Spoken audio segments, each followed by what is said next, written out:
On BBC One at 6 o'clock, it's time for the news with Clive Myrie.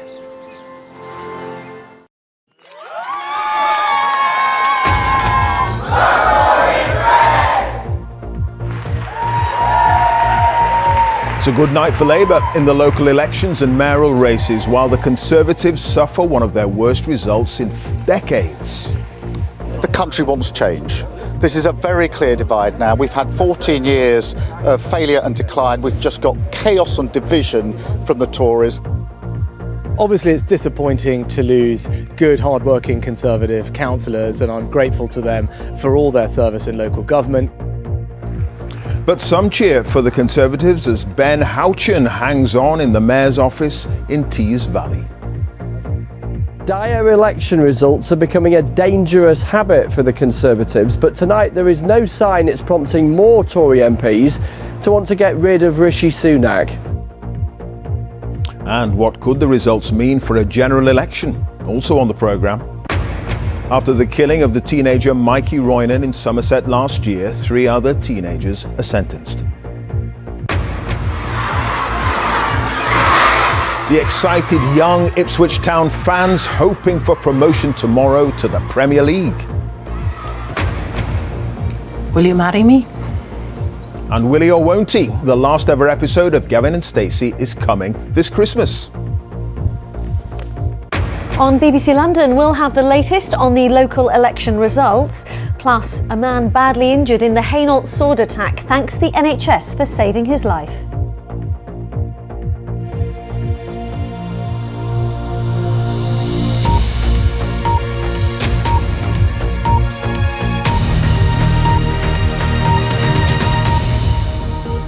Hello there. Rishi Sunak says it's disappointing to lose good, hard-working councillors after a painful night for the Conservatives in the local and mayoral elections. The losses are some of the worst the party suffered in England for decades. Just look at this, the latest election figures as they stand, with the Conservatives having lost more than 340 councillors and Labour gaining more than 140 so far. Well, Chris Mason has followed all the developments through the night, and after lots of coffee, he joins us now at Westminster. Hi, Chris. Hello, Clive. Evening to you. Yeah, since we were chatting last night, there has been lots of noise, there's been lots of numbers, and not a lot of sleep. And here is the picture as things stand, with still more than 24 hours worth of results still to come. The Conservatives are in a rut, a trend of doing very badly in elections. 12 months ago, we were reporting on dire elections for the Conservatives. Since then, there's been a whole slew of parliamentary by-elections that, on the whole, have been pretty dire too. And now this set of results on top of that. As far as Labour are concerned, they seem to have developed a knack for being able to win in places where they need to win a general election, and not merely stack up lots of votes in places where they were winning already. And the smaller parties are pretty chipper too. Here is the story of the night and the story of the day so far. North Allerton in North Yorkshire this afternoon. The Prime Minister lives a few miles away, and look who's turned up to rub his nose in it. York and North Yorkshire, the wider county so often rock-solid Conservative, has elected a Labour mayor. We've had really good results across the country all day long, but this is a very, very special moment, David, to become the mayor here. And thank you to the team for all the fantastic work that they have done, because through the villages and the towns of North Yorkshire, people have voted for change. There have been smiles and red rosettes all over the place, taking the council in the military town of Aldershot in Hampshire. Labour did the same in Hartlepool in the northeast of England, and on the south coast in Ada in West Sussex, where they've never won before. But 5 independent candidates standing on a pro-Gaza platform cost Labour control in Oldham in Greater Manchester. There's evidence Labour's stance on Gaza has had an impact, particularly in places with a significant Muslim population. Earlier, Keir Starmer was in Blackpool to celebrate winning a Westminster seat there. Winning wasn't surprising, the scale of Labour's victory was.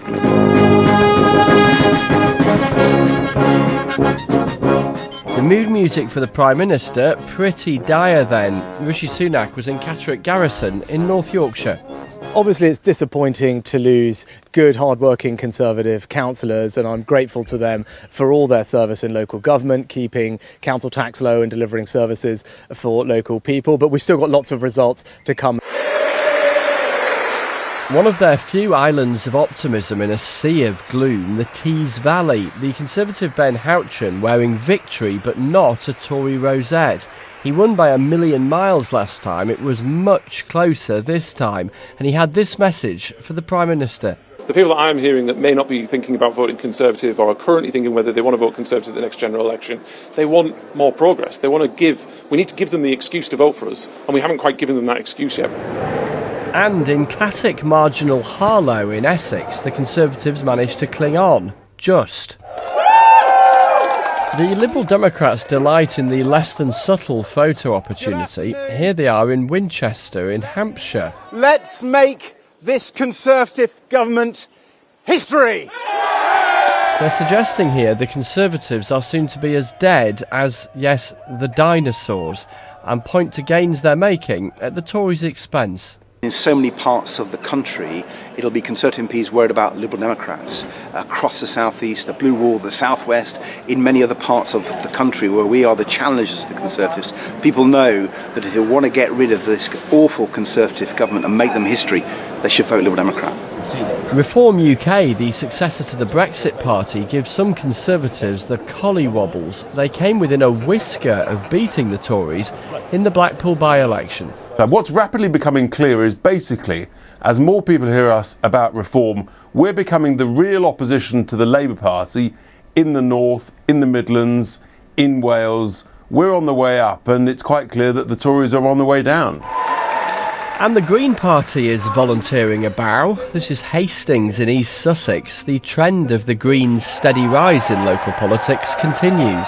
A fantastic set of results for the Green Party, the fifth local election in a row where we scored a record number of Green councillors being elected, winning seats in all corners of the country from Labour and from the Conservatives, in rural and urban areas alike.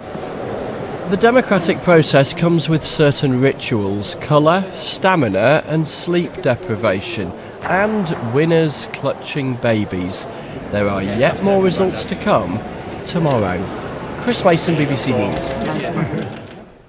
Well, here's a quick reminder of where each party stands. So far, the Conservatives currently down 350 councillors. So what can we take away from all the results at the moment? Well, Nick Eardley has been drilling down into the numbers. Hi there. Thanks a lot, Clive. Let's start with the projected national share. This is what the BBC team thinks would have happened if the whole country had voted yesterday and voted in the same way. I don't think it's coming up here just yet, but it's bad for the Conservatives. This, 25%, is their joint lowest ever in the projected national share at a local election. This is good for Labour. It's a similar lead to last year, but it's not Tony Blair 1997 good for Labour at the moment. Let's drill into the specifics a bit, the numbers from last night. As you can see, the Conservatives have lost about half of the seats they're defending at the moment. Labour are up 140 so. But this is the change from 2021. As you can see, Conservatives down 12%, Labour up a bit, the Lib Dems and the Greens picking up a bit too. But Labour say that they're particularly heartened in key areas, and I want to pick one example. Milton Keynes, it's a bellwether seat. It's often voting the same way as the rest of the country. And as you can see up the top there, it's gone from grey, a hung council I should say, to red, a Labour gain. Again, that's a result that will hearten Labour HQ. Big question, what does it all mean for a general election? Well, there was one Westminster seat up for grabs last night. It was this one, Blackpool South. 2019 it voted Conservative, but a thumping win there for Labour last night. And have a particular look at this. The Conservatives only just beat the Reform Party into second place. And this is one of the most striking graphics of the day. The swing from the Conservatives to Labour in Blackpool South, 26%. That's the third biggest swing of its kind since World War II. And that will leave a lot of Conservative MPs feeling rather nervous. Clive. Indeed, OK. Nick Eardley for us there. There was consolation, as we've been saying, for the Conservatives in Tees Valley, where Ben Houchen was re-elected mayor for a third time. But Labour have won all the other mayoral counts today. And Danny Savage is live in Norton, in Stockton-on-Tees for us this evening. Danny, over to you. Clive, this is one of Ben Houchen's leaflets that his supporters put through doors in the days before the vote. If you looked at it, you would probably guess it was for the Conservatives, but there is no mention of the Conservatives until you get to the very small print on the back page here, which is all a bit of a contrast to events in Teesside this afternoon. Good afternoon, everybody. It's absolutely great to be here with your re-elected Mayor of Teesside. It's the patch that's provided a rare win on a bad day for the Conservatives, one worthy of a visit from the Prime Minister. Ben Houchen was re-elected as mayor, a Conservative mayor. So relieved, humbled, proud to get a third term as the Tees Valley mayor. Ben Houchen is a local lad. He was born here on Teesside and has campaigned for things like improvements to local hospitals and the local airport. But the question now is, can votes for a local Conservative politician stay with the party when it comes to a general election? It's a different dynamic, isn't it? The local politics a lot different to Westminster. I think they forget that he's a Tory. In a local pub this afternoon, they were happy to talk politics. Did you vote for Ben Houchen? Yes, I did. Does that mean that you would necessarily vote for the Conservatives in a general election scenario? No, definitely not. Why? Because I have different views from Conservatives in the general election to what I do to Ben. Again, for what he's done for the area in Teesside, the airport, and in the Freeport, for jobs, bringing lots of employment, and generally just, helping Teesside. It was a warm afternoon in the north. Time for a reflective pint. Do you think the people that voted Conservative for Ben Houchen will necessarily vote Conservative at a general election? Almost certainly. You think they will? Well, yeah, I think they probably will. Yeah, I do, as a matter of fact, yeah. The boost to the economy, in my opinion, by what he's done for the airport, has been marvellous. Mum and daughter Jill and Rebecca run a business together. When it comes to the next vote, it's going to be the economy that keeps them sweet. The national living wage has just gone up, but then I've got to find that in my business to pay my staff. Food's going up, the cost of everything's going up, petrol's going back up again. Ben Houchen's majority has fallen, though. If the Conservative to Labour swing was repeated across the northeast of England at a general election, the Conservatives in all of their seats could be vulnerable. A good local campaign succeeded for the Tories here. Can they learn lessons from it? Danny Savage, BBC News, Teesside. Well, Labour did take control of Redditch Council in Worcestershire from the Conservatives with a huge majority over there, winning 21 of the 27 seats up for grabs. The incoming Labour council leader says he's overwhelmed by the size of the majority. Well, Leila Nafu has been speaking to voters there. With the weather in Redditch as bleak as the result for the Tories here, it's little wonder that few braved it to the shops today. How best to breathe new life into the town centre was one of the key issues at the local elections. Labour secured a resounding victory, seizing the council from the Conservatives. At the Three Cooks Cafe, business has slowed. Manager Janine thinks Redditch has been shortchanged by those who've been in charge. It feels like this town's rotting and it doesn't feel like we're going forward. Something needed to happen because it's like it's stuck in a rut. And I think change is only good when you're in that position. Her customers too wanted to see fresh thinking. They didn't listen to people. They didn't listen to us when we said we wanted the library to stay where it is. Nobody's doing nothing to help the country. The homeless people on the streets. People are working just to pay their bills, just to survive. Here in Redditch, Labour promised voters it would restore an outdoor market that used to be here and to try to stop the library just down there from being demolished and relocated. This is exactly the kind of place that will decide the outcome of the next general election. It's somewhere Labour will need to win back to get into government. Down the road, a bit of light rain isn't knocking practice off course at the Redditch Bowling Club. The town has had a Conservative MP since 2010.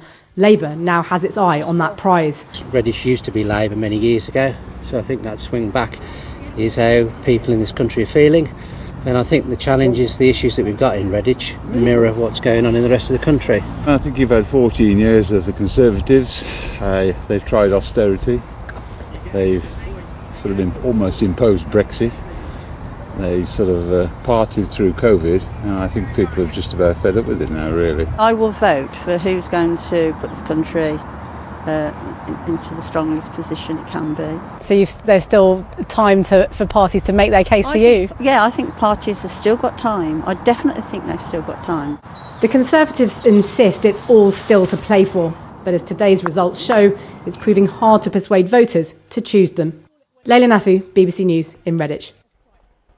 Labour did lose control of Oldham Council in Greater Manchester, where there's now no party in overall control. And it's interesting because the swing was in favour of independent candidates away from Labour.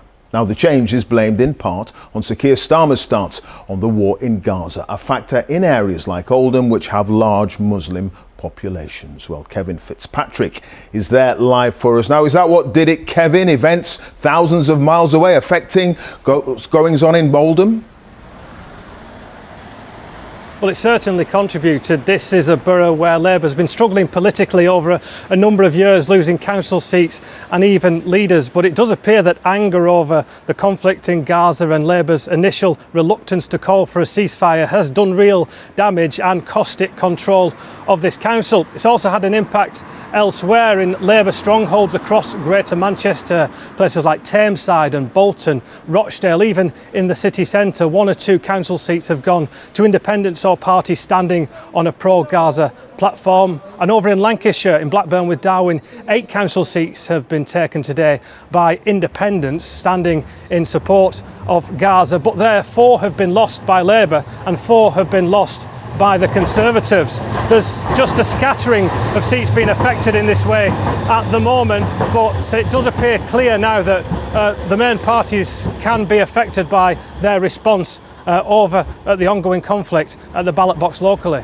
Indeed. OK, Kevin, thank you for that. Kevin Fitzpatrick there live in Oldham. Let's go back to Westminster where Chris is standing by. So, Chris, what do you take away from these results, and particularly this idea around the national vote share?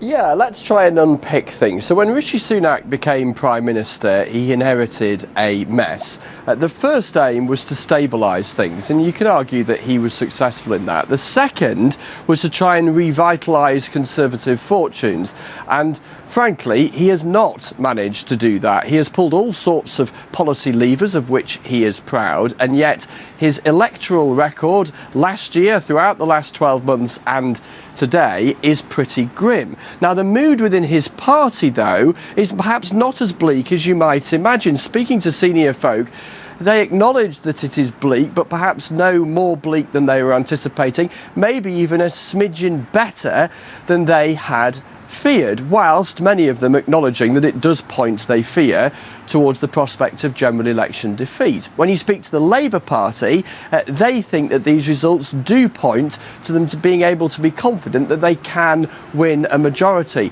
come the general election. And then you have the smaller parties tend to perform relatively well in local elections, and they are pretty chipper, whether that be the Liberal Democrats, the Greens, or indeed Reform UK. It brings us to the big picture point here. The Conservatives, yes, are in pretty dire straits when you look at election results and opinion polls, or perhaps slightly better in results than the opinion polls might hint at. Labour are in a buoyant place, but Labour have to do astonishingly well by any historic metric to win the next general election. That has always been the case and remains the case, and will shape all of the conversation between now and that general election.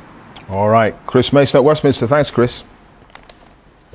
And you can keep up to date with all the latest results and analysis on the BBC News website.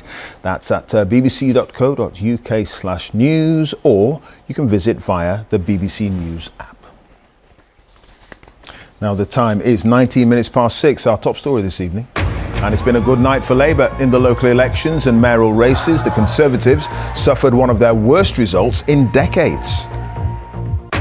to step into Christmas, step into Christmas. Coming up, one last hurrah for Gavin and Stacey, back on our screens this Christmas for the last ever episode. On BBC London, mind the gap, but when is it too far and possibly dangerous? We hear from rail passengers on the Elizabeth line. And celebrating hip-hop as some of the world's best dancers perform in London.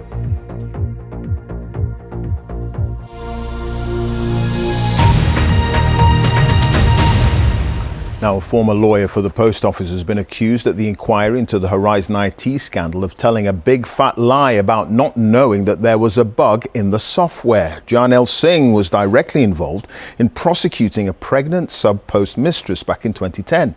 The bug was not disclosed at the trial of Seema Misra, who was wrongly convicted of theft and false accounting. Mr. Singh denies the allegations made against him. Emma Simpson has sent us this report. Mr. Singh, are you going to tell the truth today? The questions are mounting for the former Post Office senior lawyer, Jarnail Singh, beginning with this one. You were covering it up in 2013 and 2015, weren't you? No, I wasn't covering it. You were covering up your own guilty knowledge. No, I wasn't. He helped prepare the case against Seema Misra. She was sent to prison in 2010, 8 weeks pregnant. She'd blamed Horizon for her losses. But shortly before her trial came this report written by Fujitsu engineer Gareth Jenkins about a bug affecting branch accounts and how he could use remote access to fix it. And then here's a note about the meeting that followed, warning about the potential impact upon ongoing legal cases. The inquiry saw how it was all forwarded in this email to Jarnail Singh, the header showing it printed minutes later. I don't recall seeing it, don't recall printing it. This was saved in your drive, wasn't it? I don't even know what you're talking about because I don't know how to do these things worked. You don't know how to save a document? No. This was just 3 days before Seema's trial. The material was never disclosed. It could have stopped her wrongful conviction and many others that followed. All of this, if I received it, if I read it, is a big fat lie, isn't it? And No, you know, sir. you know it, Mr. Singh. Sir, I didn't come here to lie. I'm at an age where I have come to assist the inquiry. He said he didn't know about the bug for another few years. A hard watch for Seema and her husband here today. Did you believe him? No. They didn't care, like they're sending an innocent person to the prison. All they were concerned about the Horizon name to be saved. But Jarnail Singh did say this. I admit mistakes were made, and I'm ever so sorry that Mrs. Misra had suffered. And I am ever so embarrassed to be here. A bruising day for a lawyer who says he can't remember many of the details. Emma Simpson, BBC News at the Post Office inquiry. A teenager who stabbed Myrie Roynan, who was 16, to death in Bath in Somerset last year, has been detained for life at Bristol Crown Court. Shane Cunningham was ordered to serve a minimum of 16 years before being considered for parole. Two others, Cartel Bushnell and Leo Knight, who were 15 at the time of the attack, were sentenced to 9 years for manslaughter. Dan Johnson was in court. Myrie Roynan's family came here every day of the 4-week trial. Today they were in court to hear how long his teenage killers will serve. Love you too. Love you. Wait, love you. Myrie was just 16 years old. He was a live wire, so he loved, being out on a bike or a scooter. Last June, he went to a party in Bath with friends. There, they came across this group from Wiltshire. This is the ambulance service. Is the patient breathing? There was a violent confrontation and Myrie was stabbed in the neck. They've just been stabbed at a house party, please. I had loads of missed calls. I rang Mike's phone and his friend answered and he said, Mike has been stabbed. I was like, is he okay? Is he okay? And he said, he's gone, Hayley, he's gone. And I put the phone down on him because I didn't want to hear that. I didn't believe it. It was Shane Cunningham who stabbed Myrie, he claimed, in self-defence, but he was convicted of murder. Cartel Bushnell and Leo Knight were given 9 years for manslaughter for encouraging and supporting the attack. Why would you take a knife to a 16-year-old's birthday party? Why would you need to have a knife in a house party? Yeah, that is shocking. Was it you that stabbed him in the neck? Shane Cunningham didn't give any answers in custody or in court, so we may never know what sparked the confrontation. The judge passed a life sentence and said he must serve at least 16 years. Bristol and its surrounding areas are in the middle of a plague of knife crime. The plague has continued since this trial finished. The lives of young boys who carry knives continue to be taken at the hands of other boys who carry knives. How do you feel about the sentences that were given today? My immediate reaction was it doesn't make any difference, but it does make a difference. But Mikey's life's gone forever, and they'll get theirs back at some point. This family's campaigning now to highlight knife crime and how many children are armed and prepared to take lives. Dan Johnson, BBC News at Bristol Crown Court. The government has been defeated again in court for not doing enough to meet its targets on cutting greenhouse gas emissions. Environmental campaigners argued that the Energy Minister signed off the government's climate plan for reaching net zero by 2050 without evidence it could actually be achieved. The High Court has now ruled that the government must redraft its plans. It's a big day tomorrow for Ipswich Town's footballers on the brink of promotion back to the Premier League. A win or draw against Huddersfield Town will seal the deal, with the whole town willing them on to succeed. Here's Laura Scott. They haven't had to wait, but it seems these school children more than understand the weight of what this weekend could mean for the whole of Ipswich. We haven't been in the Premier League for like 22 years, so that would be a very good achievement. It's going to be really cool to be back in the Premier League playing with all these really cool clubs. On the eve of the final promotion push, a plea from the club's chief executive in their morning assembly. And make as much noise as you can tomorrow for us. Can you do that for us? Yeah. We are trying to rebuild a monster of a football club that has been run down and at times neglected. But what we have found is an incredible fan base that shocks and surprises us. And tomorrow, we've got to go once more. Ipswich is where Sir Bobby Robson made his name as a manager. His triumphs here inspired the current man in charge, Kieran McKenna, whose side need just one more point to reach the top flight. We know that the next step is a huge one and it would take an awful amount of work again, but that's exciting. It's exciting to be part of this project, to be leading the project, and we want to continue that. Helping the club go global is local lad Ed Sheeran, who sponsors the front of their shirts and is actually named as a member of the playing squad. And he's not the only one bringing their star power to Portman Road. He does it because he loves the club, and the same with me. I represent them on my shorts and take them around the world and however I can, because I'm a hometown boy, same as him, and we all support our own. As the Tractor Boys try to plough their way to the Premier League, the players might be keeping their feet on the ground. Not sure the same can be said for the rest of the town. Laura Scott, BBC News, Ipswich. There's good news for the millions of fans of the TV comedy Gavin and Stacey. One of the stars, the actor James Corden, has announced there'll be one more episode of the show to be aired on Christmas Day. The big question, of course, is, will Smithy accept Nessa's marriage proposal? Well, Thomas Morgan is on the famous Barry Island to tell us what's occurring. Well, at the end of the day, when all's said and done, it's tidy, Clive. The news that Gavin and Stacey will be back on our screens after that tantalising question you mentioned there has got fans jumping for joy. And viewers will be hoping for more classic scenes such as, well, Smithy ordering a takeaway, some singing and dancing, and also possibly an answer to what actually happened to Uncle Bryn on that fishing trip. And there's no doubt about it, Gavin and Stacey has put Barry Island on the map. Today I've met fans that have travelled from Southampton, Birmingham and Cornwall just for one photo here because of their love for this iconic British sitcom. I loves you. With all my heart. 5 years ago, almost 19 million watched on as Nessa put it all on the line. Will you marry me?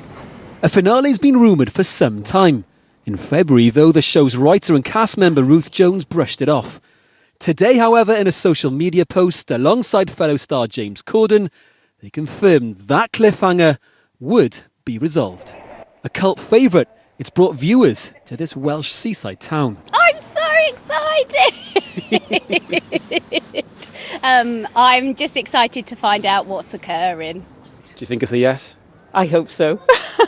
And let's hope they have a nice big curry after.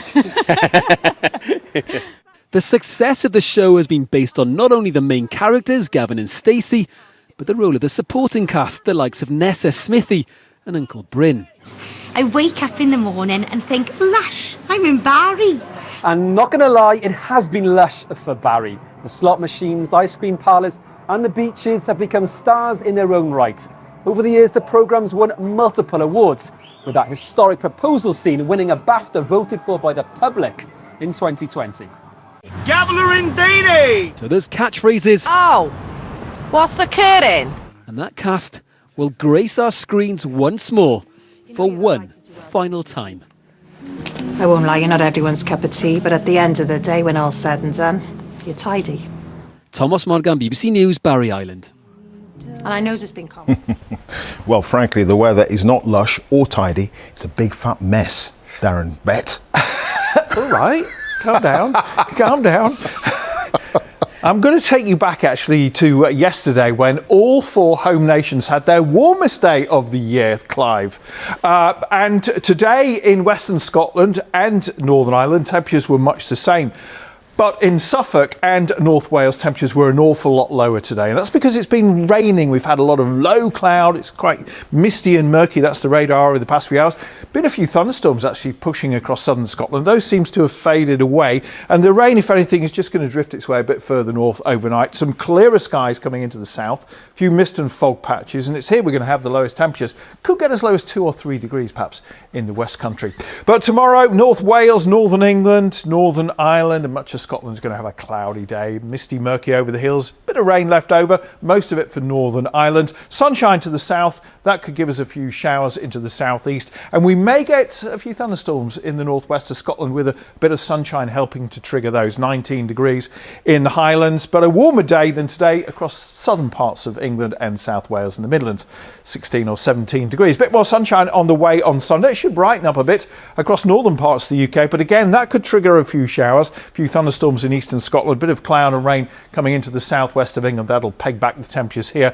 Otherwise, widely 16 or 17 degrees, warm in the sunshine, and a warmer day across North Wales and northern England, I think, by Sunday. Bank holiday Monday, this area of low pressure is moving in. How far north it gets, still a bit of uncertainty. That's going to bring the showery rain across the south. And then we've got some sunshine, but any sunshine in the north, again, that will trigger some more heavy and thundery showers. Again, it's quite warm, just not quite as warm as it has been. Temperatures typically 16 or 17 degrees. Clive. All right, Darren, thank you for that. I'll calm down now.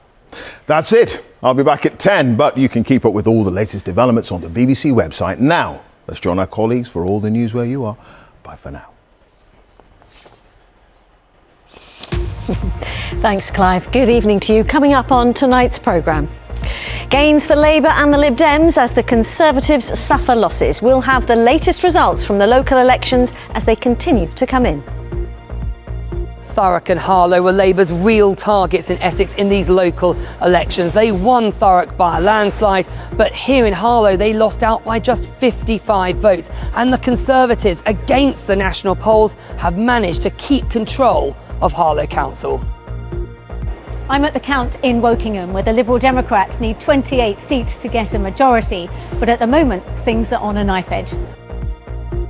Also ahead this Friday, the 35-year-old man badly injured in the Hainault sword attack thanks the NHS and police for saving his life.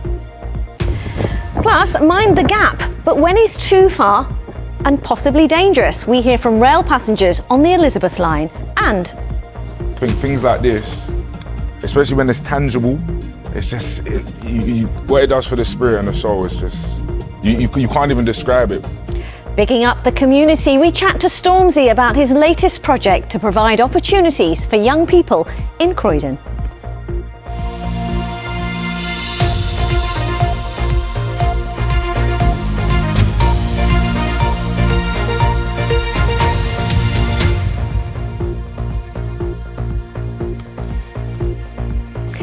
Hello and a very warm welcome to the programme. We start tonight with the local election results coming in from around the outskirts of London, with the Conservatives taking some big hits. When it comes to the London mayoral result, we should know who's got the top job sometime tomorrow evening. Let's take a closer look at what we know already in the local council elections in areas around the capital. In Berkshire, Labour kept control of Reading Borough Council, but it wasn't all bad news for the Tories. They held on to Broxbourne in Hertfordshire there. In Essex, the Conservatives held on to Harlow with just one seat, but they lost a lot of seats in Thurrock, which saw Labour take overall control. Simon Dedman has the details. Harlow, a classic blue-red fight for control of the council. With the polls pointing towards Labour, the fact that both the main parties were saying this was a surprise. It's very close in a lot of areas, but, you know, those are areas where, 3 years ago we didn't do well. So it just shows how far as a local party we've come. And actually, I think we can be optimistic that, at very least we'll make gains tonight and run them close. It was even between Labour and the Conservatives. It was all coming down to one ward. The pressure showing on the politicians for a win. After recounts, it was the Conservatives who came out on top by just a couple of dozen votes. It's the biggest comeback since Lazarus. We had Keir Starmer come here twice. Night before the election, you had one Labour minister after another come to Harlow. They were saying to everyone they were going to walk it and it would be a landslide Labour council. I think this was an election for Harlow Council, and the Harlow Conservatives have won that election talking about the things people care most about: rebuilding the town centre, Harlow homes for Harlow people, freezing council tax. So actually, yes, you're right. It is the local Conservatives that have won this election. In Southend, Labour took seats off the Tories and became the largest party. In indebted Thurrock, Labour won a landslide. Here in Thurrock, we've had the double whammy of a Conservative council that has led us into a historic bankruptcy. We've paid 18% more in council tax over the last 2 years, and our services have been cut to the absolute bone. And that's on top of one of the worst cost of living crises in history, and the highest tax burden since the 1940s. People in this community and people across the country have spoken loud and clear. The Conservatives have been absolutely decimated across Essex. In Castle Point, they haven't won a single seat in a council that they ran for 2 decades, up to 2022. And here in Basildon, they've lost their majority. The Conservatives lost half their seats here, including a cabinet member. A lot of it's been down to a tide of national politics, really, that we've been competing with.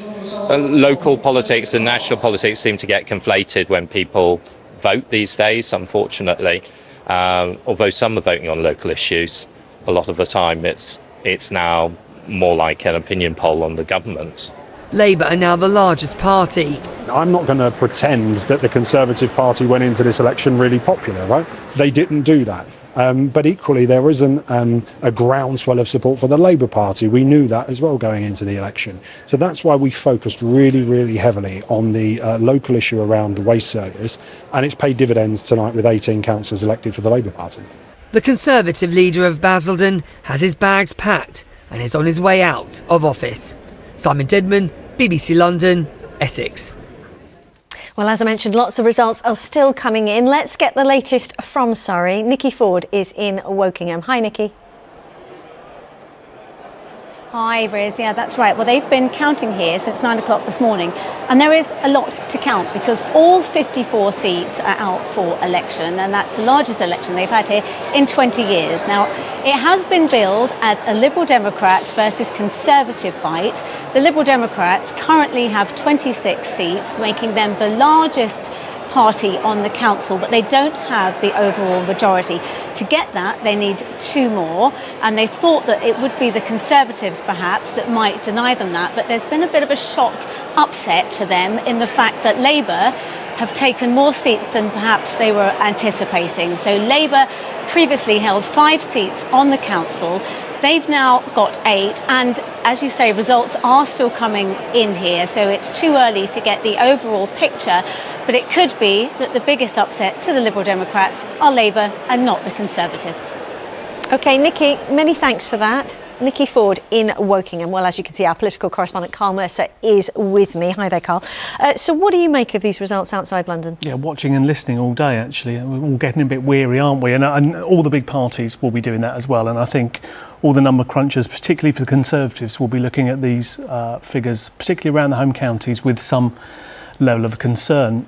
Although councils haven't changed hands, so you look at it from the outside, you say, well, not much has changed there, has it? But if you dig beneath that and look at some of the figures, you look at where the Tories are losing, and they are losing councillors in a lot of these places: Basildon, Southend, Castle Point, Thurrock, Crawley, losing big numbers of Conservative councillors as well. And then you look to Hertfordshire, you see the Lib Dems consolidating in places like Watford, Labour coming through in places like Welling, Hatfield, and then we've got those Wokingham areas and places, two other counts in Surrey that I think the Tories will be looking at as well, Reigate and Elmbridge, and thinking what's going to happen come the general election, because that's what they're really concentrating on. It's what does this mean about Conservative support in those areas around London come the general election. So looking ahead, no London results yet, but we are getting a bit of information about how many Londoners actually voted. Yeah, we're getting a bit of a steer. London Elects, who are running the elections, have put out some numbers about turnout, as we call it,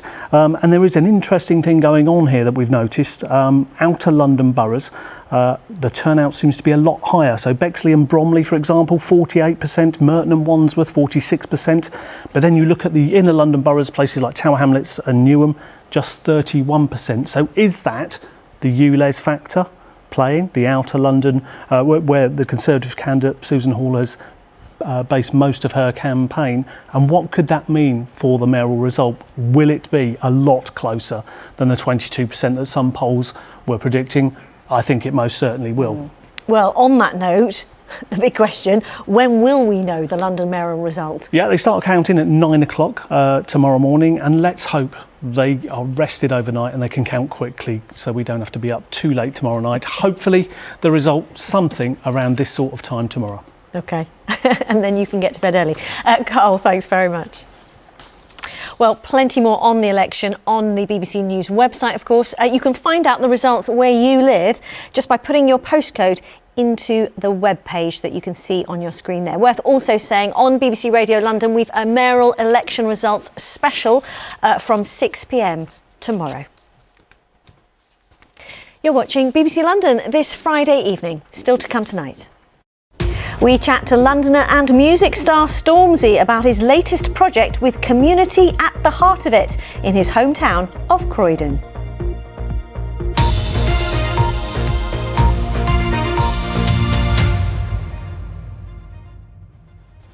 Next, it's a familiar sight and sound for any London commuter.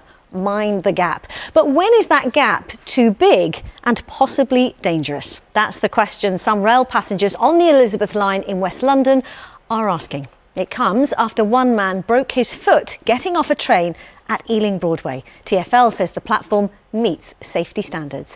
Our transport correspondent Tom Edwards has more. I mean, look at this gap. It's just ridiculous. This is a modern £19 billion railway system, and we have that. This is a brand new station, and we have that, right? Getting on's difficult. Getting off is even more dangerous, right? Somebody's going to fall there, bang their head and die. Eric Leach broke his foot getting off an Elizabeth line train here at Ealing Broadway. He says the drop is too high and dangerous, especially in rush hour. I was initially shocked to see what a big drop it was, and there were people trying to get on as people were trying to get off. Lost my balance, came down, hit the deck, broke my foot, smashed up my knee, had to be taken with a wheelchair and a taxi home, and went to hospital, x-ray, broken bone in my left foot, and I spent 8 days on the sofa, couldn't get upstairs. Thank God I had a downstairs toilet, and I just think this is absurd. On the central section of the Elizabeth line, there is level boarding from the platform to trains. Mind's the gap between the train and the platform. But in outer London, at some stations, that isn't the case. Platforms here are older and owned by Network Rail. And at some stations like Ealing Broadway, there's a drop.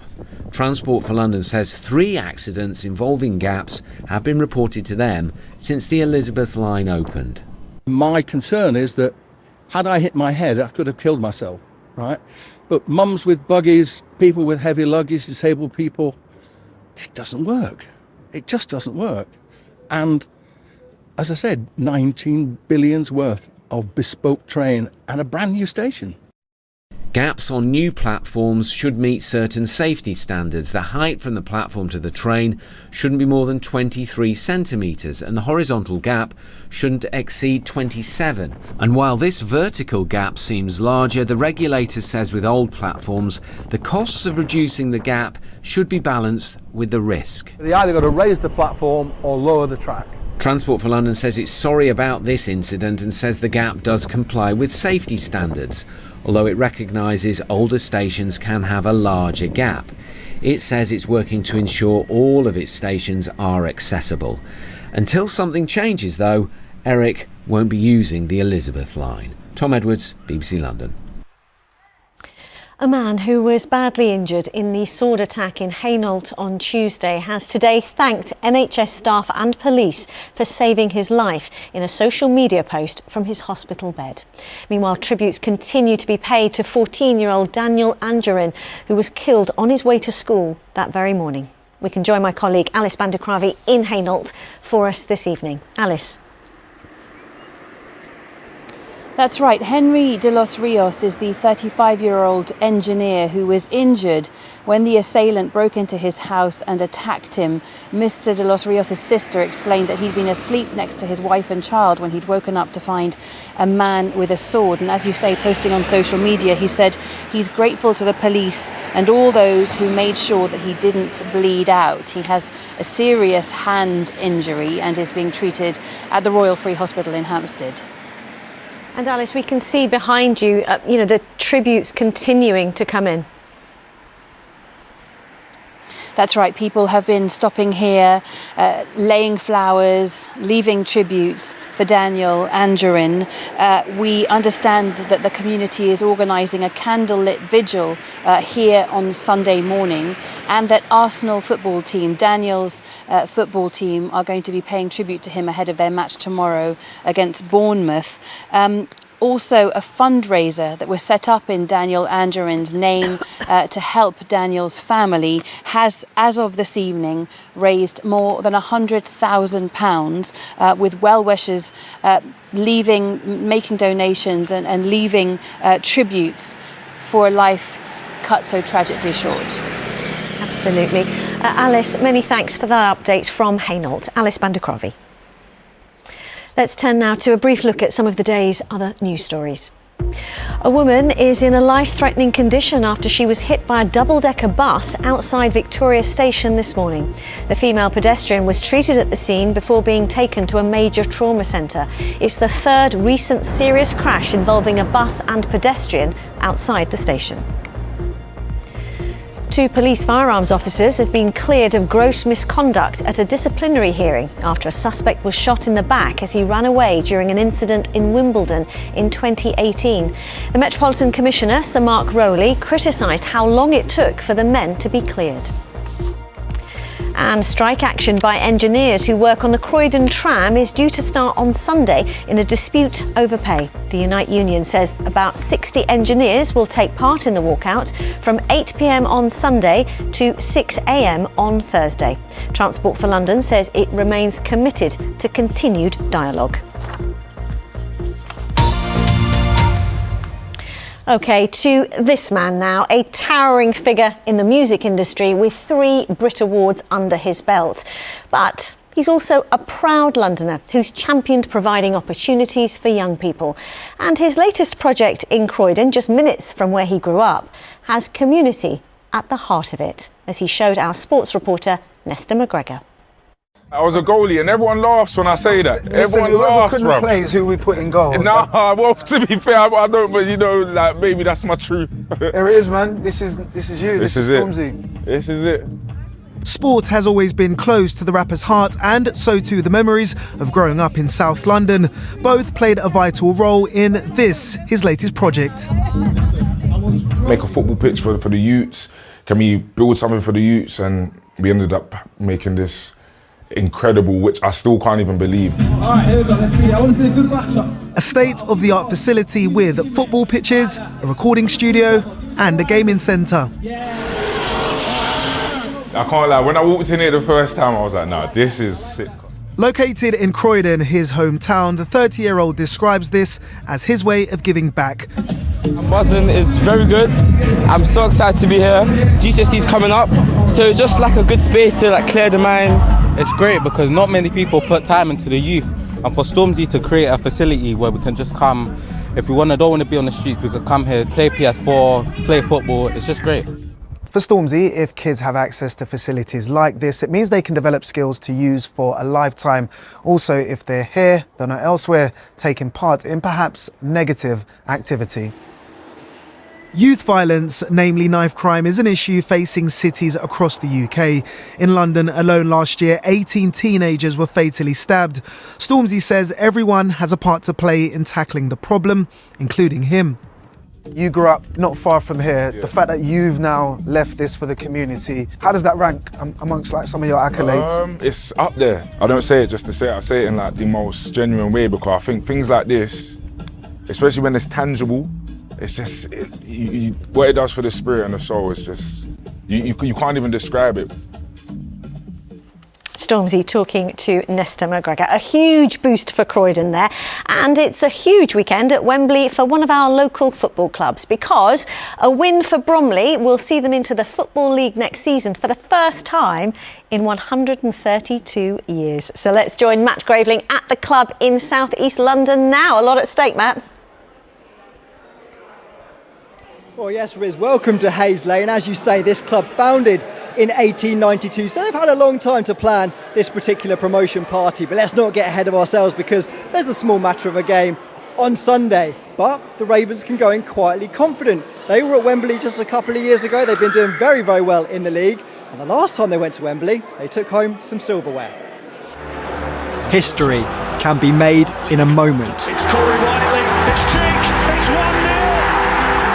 Bromley, FA Trophy champions. On Sunday, the Ravens fly back to Wembley, but this time it's not the magic of the cup, but the drama of the league. It's not just another game. It's certainly the biggest match of my managerial career. I'm from this area, so I know how much it means to the town. After finishing third in the National League, Bromley are just a playoff final away from the Football League, with Solihull Moors, the team standing between them and the big time. I'm really aware of what this means to everybody. You know, Bromley as a town, it's massive. Bromley were established 132 years ago, and this is the biggest game in the club's history. Around 13,000 fans are expected to march to the Arch, and with the Ravens wearing their home kit, you can expect Wembley to be painted white. Bromley have played Sunday's opponents 3 times this season. 1 win, 1 draw and 1 loss. But this is Wembley. This is different. I've spoken to some of the boys that haven't played there before, and you got to embrace it, you got to enjoy it and prepare right and give everything we've got to try and get the win. And the Ravens can be confident. They're flying high in the league and can boast recent silverware. But while Sunday's focus is on the field, it's also on family. My mum and dad will be there, so I've got my little man walking out with me as mascot, so I'm more nervous for him because he is buzzing, he can't wait to do it, and that'll be a good experience for me as a father to be able to do that and for him to take that in. And Sunday could see the season's success settled with a single kick, and nobody wants that to be from the spot. Fans can't take penalties. How do managers handle them? You just close your eyes and hope they've done their work. Again, you can't recreate that moment. You know, you just can't. You could do all these penalties out here. The guys have practiced all week and done various bits, but to recreate that moment is very difficult to do. So, 1 game, 1 goal. Bromley FC just minutes away from the biggest win in the town's history. Whatever happens, a whole community will be watching. Well, a community will be watching, and the community are here today because this is Broomfield. It's an area by the stadium which was built specially for the local area. They're here in here now. Let's get a little chat to some of those going to Wembley. I'm going to bring in James first. James, what does this mean for the club? Oh, this is amazing opportunity. We come down here every weekend with the family and the children, watch Bromley Football Club week in, week out. and now we've made it to Wembley. It's fantastic. And I mean, for a club like Bromley, days out in Wembley don't come around every now and then. So for you to be taking your kids, what does it mean to you as a fan? Oh, it's fantastic. It's, we've done it before, so we're here again. But it could be a number of years before we do it again. So it's fantastic. Can't wait. And let's ask the experts about the score, shall we? Jack, what's the score going to be? 4-1. 4-1 to Bromley. Jack, number 2? 2-1. 2-1. And I'm going to bring in Elodie. 4-1 to Bromley. Okay, confidence here in Bromley, as you may expect. I'm going to have a quick chat with the chairman as well, Robin, because this is the man who is in some ways responsible for this lovely rise of Bromley. But if you do it on Sunday, sir, what next? How much more does this club have to change for the next level of football? Actually, it doesn't have to change too much. We've done all the building and infrastructure work that we need to. There's one fundamental issue. We play on an artificial pitch. So should we be successful on Sunday, then Monday morning the contractors are in and we have to roll the pitch up and we have to lay some grass seeds. Okay, well, look, Riz, I haven't rehearsed this, but I've got a little crowd behind me now, so I will tell you it's Coca-Cola, juices and beers today. Who knows, maybe champagne on Sunday. But, guys, can we have a big cheer for Bromley?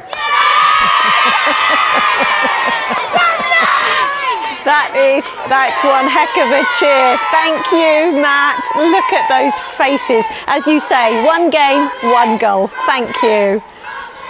Oh, a lot of pressure there. Good luck to them. Well, from footy to another event in the capital this weekend, featuring some of the best dancers around, because the world's biggest festival of hip-hop dance and culture is taking place at Sadler's Wells Theatre. We caught up with Londoner and founder of Break-In Convention and one of the award-winning performers ahead of a big weekend.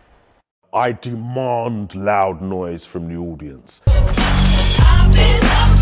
So for all those people that have been sleeping under a rock and don't know anything about hip-hop culture, the dances in hip-hop, breaking, you've got popping, you've got crump dance, you've got locking, and they're all slightly different.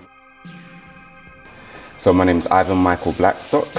I'm an artist and creative director, and I'm performing on Saturday, the 4th of May, with my work, Trap Lord. Back in 2015, I was in a sensitive place, and what I wanted to do is to gather some young men together who I also felt this strong connection with, that felt that they were kind of dealing with some, internal struggles. So I found this sort of random abandoned leisure centre in East London and gathered some dancers, some rappers, some amazing creatives, and we just spoke. So, well, it's crazy. Last year I received this accolade, the Olivier Award, and it was kind of like a movie, I say to people, because I had my family there. I had some of the original members of Trap Lord since 2015, and we used to really share these kind of, deep moments, and even on stage, these profound moments. And then now it's kind of led us to winning this award. And, I think what's really important for me is also seeing young black men and other men to see this work, and knowing that it's okay to express yourself in this sort of way, either using your words, either using your movement, or actually just coming together and just building some sort of brotherhood and collective. Great stuff. Well, I'll tell you who's going to follow that, because Darren is here with the bank holiday weather. Yes, and we can expect typical bank holiday weather, I suspect, Riz. Especially this time of the year. I mean, the weather at this time of the year is notoriously fickle. Look at what's happened over the past few days, for example. And today we had a lot of cloud around. We've had some rain. It's been quite cool, 13 or 14 degrees. It will be warmer over the bank holiday weekend. And there will be some sunshine around as well, but there's still the chance of catching some showers. Now, this is what we've seen over the past few hours, the radar picture. You can see the bulk of the rain is actually moving away to the north of London now. It's just 1 or 2 showers in the south for the next hour or two. Those will fade away, and with the cloud and rain moving northwards, we're going to have some clearer skies. But given how wet it's been recently, there may well be some mist and fog patches developing here and there, and it will be a little bit cooler tonight. Temperatures perhaps as low as 4 or 5 degrees away from the centre of town. Now, heading into tomorrow, we've got that early mist and fog. It shouldn't last too long. And then we get the sunshine coming through. And then as temperatures rise, so we bubble up the cloud. And it's that's likely to lead to a few showers here and there, especially come the afternoon. 1 or 2 heavy ones later on in the day as well. But those temperatures are going to be higher than today. 16 or 17 degrees is a bit more like it. Now, we're looking at some drier weather probably as we head into Sunday. This area of low pressure, and there are quite a few of them coming up from the southwest, will eventually bring us some rain. And we could see some cloud from that system by the latter part of Sunday. But I'm hopeful it's going to be a dry day on Sunday. Again, we'll bubble up the cloud after a fairly sunny start. Cloud will tend to increase through the day, but those temperatures are holding steady at around 16 or 17 degrees. Now, there is some better weather on the way. We're going to see that area of low pressure moving away and get one of these, high pressure, which we've not had for a long time, which will settle things down, but not in time for the bank holiday weekend. We're more likely to have some showers for bank holiday Monday itself, but after that, with pressure rising, it'll be drier, and also it is going to get warmer as well. Riz. Yay! I'm still chuckling at Clive being annoyed about the weather. Darren, thanks ever so much. And that is where we leave you. So thanks very much for watching. A reminder, we do expect to bring you the London mayoral election result tomorrow evening. Plenty more though, of course, on our website, including the Essex ecologist who's become a billboard star at one of our busiest railway stations. From me and all the team, do have a lovely bank holiday weekend. Bye-bye.